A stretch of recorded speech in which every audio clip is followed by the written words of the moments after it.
The Beaver Stadium crowd brought the whiteout energy as Penn State opens up Big Ten play with a 21-7 win over Illinois. James Franklin credits the crowd with 7 crucial plays that went in the Nittany Lions' favor. We're going to break everything down. Nittany Nation Overtime is next.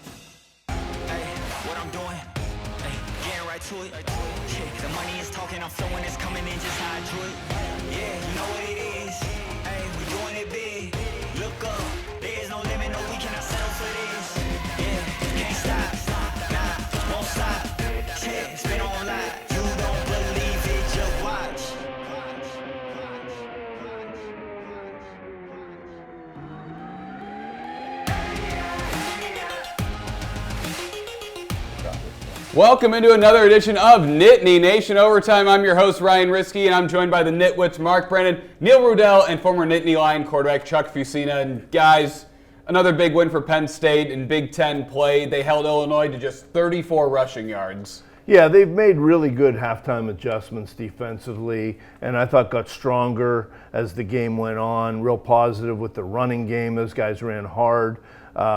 Illinois hung in there for a while. I don't think it was a domination, but 4-0.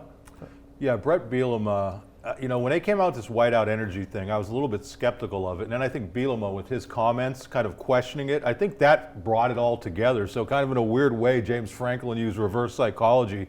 I mean, that crowd was an absolute factor. The other thing I loved, and I know we'll get into it, there's a lot of talk about what Katron Allen and Nick Singleton did, but the fact that they were able to run the ball the way they did. You lose Sal Wormley early in that game, plug in J.B. Nelson, you're still pounding the ball right down their throat. It wasn't all that long ago that they didn't necessarily, right after the sanctions, have 1 or 2 offensive guards who were of Big Ten caliber. Now you're dipping into your bench. You have J.B. Nelson, Cooper Cousins coming in. Love that. Right, and then going back to the defense, it kind of looked to me, it felt like Manny Diaz was calling the plays in that second half. They were aggressive, getting to the quarterback. Luke Altmaier just looked really uncomfortable, kept getting him to roll out to his left. Chuck, you were blessed with a great defense when you were at Penn State as well. What did you see yesterday? Well, after the first drive, I think everyone thought they should have bet the over. But it was some adjustments, of course, were made. I think some of the players said to themselves, what's going on here on the sidelines? You saw a lot of talking, a lot of maybe some screaming, which it should have been, and they adjusted. And like you said, they got very aggressive, and it turned out to be a great defensive showing in the rest of the game. Yeah, their depth on defense, too. They didn't have DeLuca, and they keep rotating guys in on the defensive line. A lot of guys, 13 tackles for loss. You're going to win games like that, and 7 sacks. And I think it was just a really overpowering in the second half. Once it was starting with a goal line stand kind of at the end of the half. Yeah, we were wondering where the sacks were through the first few games, and I don't think we were seeing everything that Tom Allen had in his back pocket. I think in the fourth quarter they had 5 sacks. So that was an instance, going back to what you said, Neil, with the depth, where they just wore that team down. And then when the game's kind of still on the line late, they just unleashed, and you almost felt bad for Altmaier. Yeah, and then another thing, Neil, going back to the goal line, saying Illinois first and goal at the 2, final minute of the half, looks like they're going to be up 14-7. All of a sudden there's the high snap, then there's the intentional grounding. All of a sudden they're kicking a long field goal and they miss, and then it's 7-7. Penn State goes and scores on their opening drive of the third quarter, and then it's a completely brand new ball game. Well, I'm wondering, what are you doing in the shotgun at the 1 or 2 yard line, first and goal, with a chance to? And they were moving the ball on the ground. From an Illinois thing, you get a bad snap and then everything. Really, they never recover from that play. The game's changed. Never before at the 1 yard line would you see that, but you see it in the NFL now. Some teams doing the snap from the center like that. I think on the defensive end, I think Penn State relies on defense with their athleticness and their speed. They're not a power type defense. So I think, like you said, maybe they're going to mix it up more, bring more people at certain times, use their athletic ability compared to just bruising up front and stopping the run. They have to use their quickness, and they proved they could do that in the second half. Chuck, as a former quarterback, I was curious, what kind of differences did you see maybe from Luke Altmaier going from that first to the second half? Because the first half, he was completing passes. He looked very poised despite the loud crowd noise, except then in the second half, Penn State started getting after him, and he just wasn't able to create that same magic when he was moving the ball. I could tell you firsthand. When someone's in your face, it's hard. And they were getting in his face. But I thought he did a good job a lot of the times getting away from the rush. I thought they could have had a lot more sacks. And he's a good player. And he made some big plays getting away. But if you keep doing it, you're going to find it make things difficult for the quarterback. And that's what Penn State defense did. When you're trying to throw a ball and there's people like this right in front of you, it's a hard thing to do. You know, I also think that, for the beginning of this season with Abdul Carter moving to defensive end, we haven't seen the game wrecker part of him. And even in the early part of that game, he seemed a little bit out of position here and there. As the game went on, you could see where he got more and more comfortable and became that disruptive force that I think all of us expected him to be. I think that was a great sign starting Big Ten play. Mm-hmm. And then obviously, Mark, you touched on the run game earlier. Nick Singleton and Katron Allen rushed for a combined almost 200 yards. It seemed like they just ran the ball really well, and Katron finally scored his first touchdown of the season.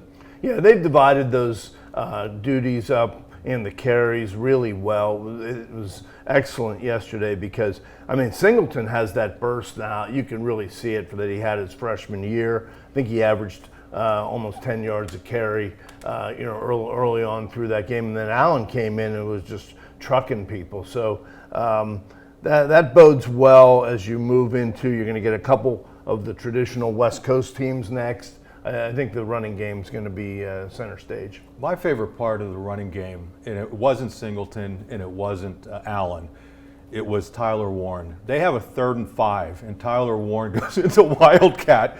And that was Penn State imposing its will on a team that has a reputation for being physical. Yeah. Whatever you say about a Brett Bielema team, they are known for being physical and tough in the trenches. And that was Andy Kotelnicki making a statement saying, this is what we're about. Whether it was the touchdown by Warren, that 3rd and 5, when he just took it and got 10 yards straight up the middle, this is a 6'6", 270-pound guy. Stop me if you can. Yeah, well, they've made a real push for him for postseason honors, even though it's early in the season, but he's living up to it with his versatility. He's a weapon. It's fun to watch someone like that who can do so many things, and especially going back to the running game. The old days, it's all get your one good running back and just, ride with them. The game nowadays is you need 2 backs like this. I think it's going to be more of what you're going to see down the future, too. And Singleton runs like he not only is explosive, but he was violent a few times. He went right into people and went in tackles. And Allen, that's the way he does run. He gets over tackles, he keeps going. So it's a great 1-2 punch, and I think they're lucky to have 2 guys that don't mind being in a system like that. That means a lot when they're pushing for each other. Right, very unselfish. And the play that he made a great catch on the sideline and then bowled over somebody for a first down when the offense kind of needed it. Absolutely, and obviously there's plenty to like, except it wasn't all pretty in the Big Ten opener. We're going to dissect some concerns going forward. We'll be right back here on Nittany Nation Overtime.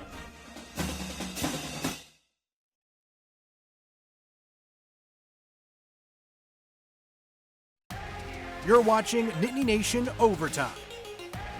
Welcome back into Nittany Nation Overtime. Ryan Risky joined by Mark Brennan, Neil Rudel, and former Nittany Lion quarterback Chuck Fusina. And guys, once again, penalties kind of ate Penn State. This is the first week they did win the penalty battle. However, they still had 6 penalties for 63 yards, including what could have been a crucial one after A.J. Harris intercepted the ball and ran it back. And Mark, you and I were in the media room watching that, and it was just a bad penalty that had no impact on the play. That one, I'm not going to say that it's okay, but it's a young player, Zion Tracy, okay? He got a little bit excited, and again, never should have done it. We were working our way down to the field and had to put our stuff in the media room. The ones that bother me even more, you have Amin Vanover with 2 penalties in the first quarter. Abdul Carter jumping off sides again, just over and over with this stuff. And that's not been typical of Franklin's teams, and this will cost them a game if they don't get it tightened up. It's 28 now on the season. They had 6 yesterday. They had 2 that were declined because it was a free play because they made 2 penalties on a couple plays. I agree. The pre-snap penalties, some unsportsmanlikes at the sidelines, but just more discipline is needed. He has addressed it. He's called it embarrassing, and they really need to get that cleaned up. Called it embarrassing, and then nothing changed. Right. Yeah, I mean, and you do like hearing that from a coach where he like didn't hide that he is not happy with all the penalties they've been taking. I will say that his comment about Rojas, I thought, as you looked at the replay of that, I can't quite figure that out. Are they playing football out there, or are they not? I mean, I thought he was just basically trying to get through somebody who was attempting to block him. But overall, I mean, you just have to cut it down. Chuck, I'm sure your teams, part of the key that Joe always preached was what? Don't commit those penalties. And how key is it? Yeah. Well, the good thing about it is that penalties, things like that, are correctable. If you're getting outplayed and you're getting blown out at the line of scrimmage, or you're just not having any success at all on either the offensive end or defensive end, and you're in trouble. You might have to be changing your depth chart. But with this, I guarantee it's a good thing to happen in the beginning of the season, and as you move on, let's see next week as they play, another good opponent and even a better opponent, down the road. It can be correctable. And what do you think is the key, especially the pre-snap penalties, whether it's someone jumping off sides or committing a false start? Like, what is the key to trying to fix that up? Well, I'm sure they're going to be in practice this week with the silent counts and the quick counts and just hearing different voice audibles, how a quarterback does it. And it just takes discipline. And it's not even Coach Franklin, it's their own coaches being on them on the practice field and, hey, we can't do this anymore. And it'll come. Yeah, the other issue is the place kicker. I mean, that scab has now been torn off, and they look like they're going to have to make a change. I mean, Sander, since the beginning of last season, is 3 for 9 on field goals, and he seems like a great kid, except you got to start making more. And that kept it a one-score game and kept Illinois in it much longer than they should have been. Yeah, you've seen him at practice. I've seen him at practice. I mean, this kid has a thunderous leg, and I've said it over and over again. But when he's kicking in Haluba Hall, it just reverberates around the place. And the other thing I'd like to say Can they move the games? No, Neil. In all seriousness, after practice, he was available a couple weeks ago, and this kid could not have been more gracious. Yeah. He said, "You know what? Just paraphrasing, that he kind of deserved to lose the job last year. It was his thing to go and fight and get it back. And so somebody who takes accountability like that, you hope things go well for them. But you know what? These are big-time games. They went to Barker for the last extra point, and you have to think that they're going to be looking in a different direction, at least for the next couple games. Yeah, it's a shame. He does seem like a stand-up guy. They have a transfer in there from Tulsa. I think Barker's the more of the guy at this point. He's a walk-on, Ryan Barker, from down in the Philadelphia area, I think. But he was the guy who came in for the final extra point, so that would indicate to me. And I think he also kicked at the end of the Kent State game. Yeah, and James, I thought, handled it well after the game. He's sensitive. He wasn't going to make a declaration that Yeah, you they're can't sitting parody him down. But hey, you have UCLA in here this week, and then you're going to hit the road. So you got to get somebody pretty comfortable. I mean, eventually that's the kind of thing that can cost you. 2 rough or tough road games at USC and at Wisconsin, and then you're home against Ohio State, and you're going to have to be able to kick those field goals in those close games to either make it a 2-score game or maybe try to push a game to overtime or win it before you get to overtime. Yeah, I mean, it's 14-7, and you passed on a 36-yarder, and then he showed some confidence to go back to him for the 40-yarder. So it's a shame. Penn State has a history of great kickers. You played with several of them, right? I played with the Barr brothers, and they were as good as you get back then. And unfortunately, with a schedule like they have in Big Ten, where there's a lot of close games, you have to really make good decisions on either who's going to do it or if and when you are going to make that kick. And to see what happens, what they decide. It'll be interesting if they go to Barker, if they give Sander one more shot. Anyways, we do have to take another break, but when we're going to come back, we're going to dissect Drew Aller's progress through 4 games.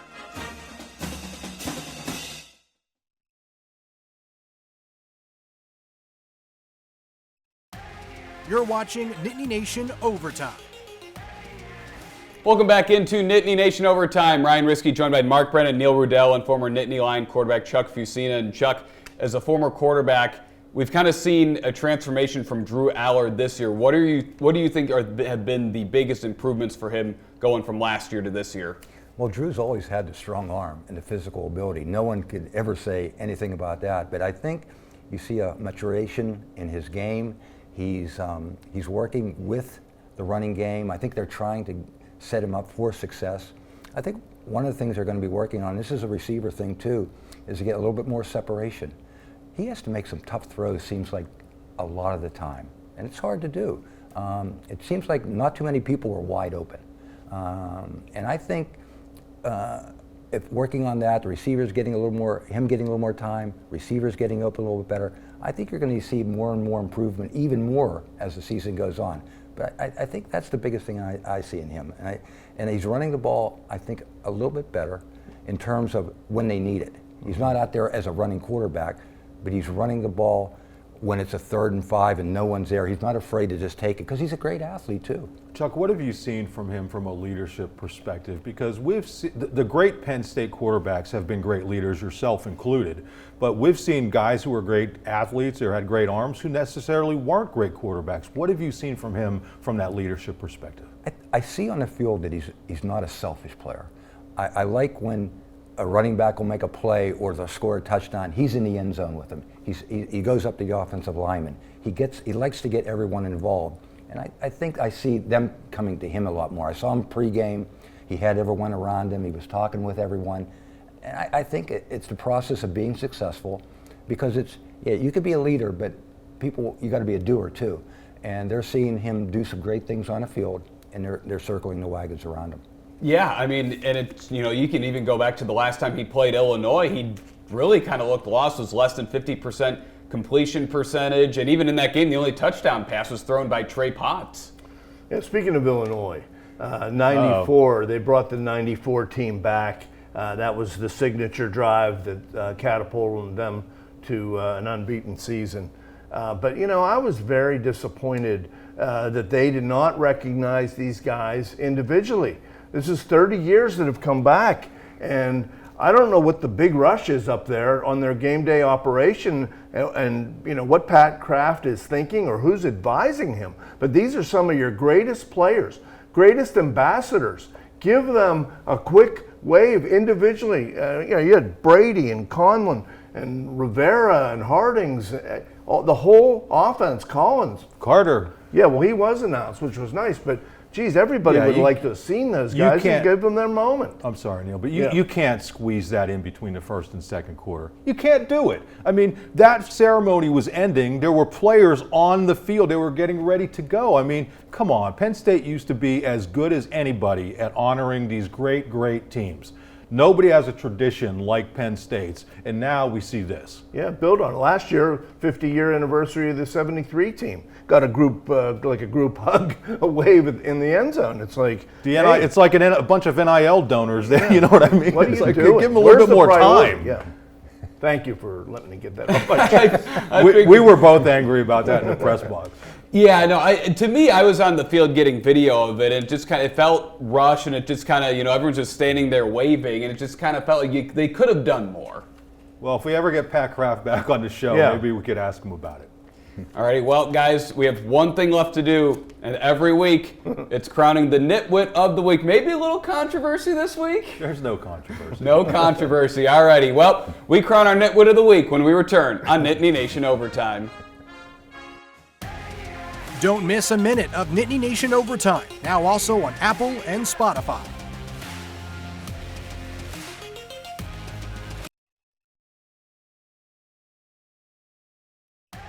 You're watching Nittany Nation Overtime. Nitwit of the Week time, and Mark, you're on the board. Yeah, despite Neil trying to adjust the rules to give one to Al Pola. Al Pola was closer in total score. Let's change the rules that we've used for 28 years. No pressure, Chuck. All right, Neil, what is is the on official a year-and-a-half losing streak? What's the official parameter for winning Nitwit of the Week? It's supposed to be scoring the total. margin. Yeah, scoring margin. Not total anything. You were 17, and the outcome was 14. Al was 24-14. I thought, hey, let's throw the guest a bone. He said, absolutely. I said, let's do that on a week that you win. Something tells me we wouldn't be hearing, well, maybe we should give it to the guest. Anyway, you're on then. So before we get to our pick of the week, one thing I did want to touch on was just the incredible crowd energy. Like, it felt like the whiteout, even though it wasn't the whiteout. I think everyone was behind James, and I think obviously the Brett Bielema quote, what is whiteout energy or whatever that is, might have even ignited the crowd. Yeah, they did a great job. I mean, we talked about that goal line stand. I thought the crowd was a giant part of that as well. Yeah, and those are some of the things that James really excels on. He started that the minute after the Kent State, maybe during the Kent State game. He had that He plan. devised that. Yeah, no, and obviously that wasn't the whiteout. That will be November 9th against Washington. We know it'll be a late afternoon or a primetime kickoff. I guess now it's time for UCLA Mark scores? Yep. Wow, I'll tell you what, you almost feel bad for the Bruins in this first year in the Big Ten. You know, this is going to be a 9 a.m. kickoff for them on West Coast time. They're really struggling, kind of one of the worst offenses we've seen in the Big Ten in a while. I think Penn State's going to roll in this one. I will take it 42-13. 42-13. I'm trying to do some quick math. You know, they just seem like they're not coming into the league at an ideal time, at least not for football. Basketball, we'll see. Volleyball. You know, the fact that Penn State left a lot of points on the field this week, I think will bode well. I'm going to go a little bit bigger. I'm going to say Penn State 48, UCLA 10. I'm going to go Penn State 41-10. You guys really hit it on the nail right there. Their offense is struggling. 9 a.m. kickoff. This is just a brutal trip coming all the way out to the East Coast, because usually whenever teams from the West and the East play, usually it's for a bowl game and you're wherever you're playing for a whole week. We're here. They are probably only coming up Friday night, and I think it's just, and then we saw it happen with Washington and Rutgers on Friday. And they've already been at Hawaii and LSU, so they've been crisscrossing the nation. I'm sure they appreciate being scheduled with LSU the first year. How about Chuck? I'm going to go a little less, just because Penn State runs the ball so much, they eat up a lot of the clock, and not as much time maybe to score as much as you three like to say here. I'm going to say 28-7. All right, Chuck, as we said, the pressure really is on you. It's been 15 weeks since the guest won. Anyways, guys, thank you so much for another great Chuck. edition Thank you. of Nittany Nation Overtime. We'll be back next week to recap the game against UCLA. Thanks for watching WTAJ's Nittany Nation Overtime.